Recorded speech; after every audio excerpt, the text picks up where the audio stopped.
One of the facts about cartoons in the distant past is that a lot of people were illiterate, and that had to do with class, but they were not blind, and they could see images and they could understand cartoons which have a language of their own.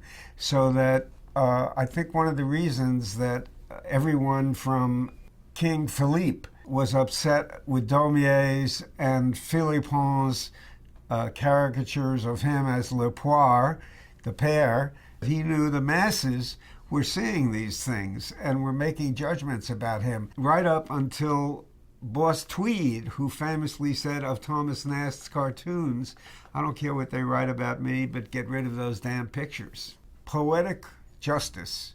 When Boss Tweed was traveling in Spain and on the lam, in effect, he was turned in by people who had recognized him from Thomas Nast's caricatures of him. One of the interesting things in life is that there is, as Columbia's neuroscientist Eric Kandel would tell you, there are experiments which show that people recognize caricatures before they recognize the actual photographs of the real people. Cartoons speak in a visual language of their own, and you can't answer them with words. And one of the reasons that I think people get so upset by cartoons, or the people who identify with the victims of the caricature, is that if you don't like an article, you can write a letter to the editor, even if it's only in your head. If you don't like a caricature of you, there is no such thing as a caricature to the editor or a cartoon to the editor, unless you happen to be a brilliant caricaturist. And then the second reason is so people feel impotent because they don't know how to answer it. The second reason is the suspicion that this caricaturist may be right. He may have caught the real me.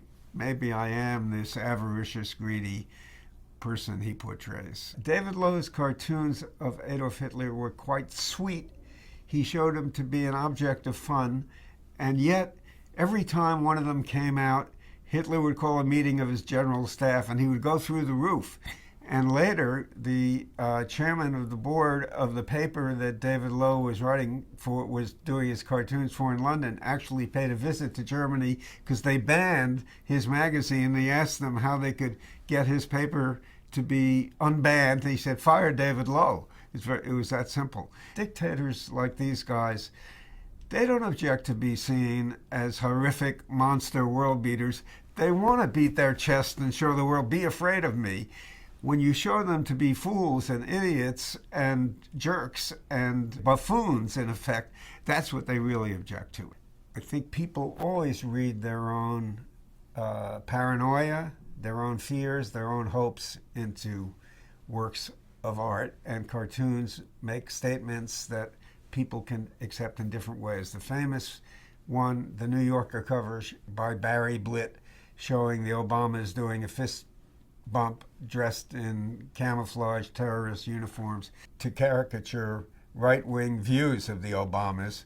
A lot of people took it to be a statement that's what the Obamas were, that they were terrorists. Most of the regular New Yorker readers understood what the cover was, but it was many who saw it in other forms who got outraged by it, and then some New Yorker readers canceled their subscriptions because of it.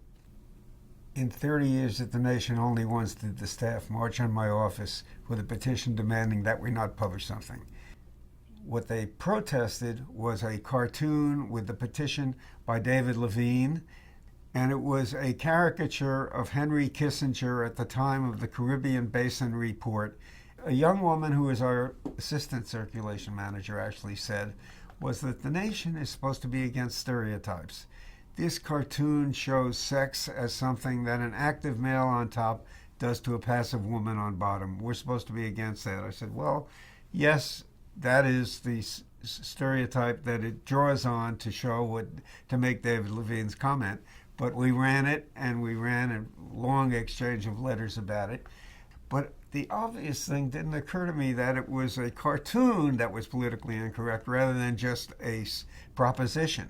And that I didn't focus on until the Danish Mohammeds came along, and I realized that the caricatures and the fact of the image was at the heart of it. And when I began to look into it, I saw that going back in history from Daumier right up to a few years ago when a Palestinian cartoonist was assassinated on the streets of London, that people have, you can say overreacted, but reacted to cartoons with deep emotional reaction. And I wanted to know why, and I wanted to collect examples of it, and I wanted to rethink some things that had happened to me in my own experience as an editor who dealt with a lot of great artists.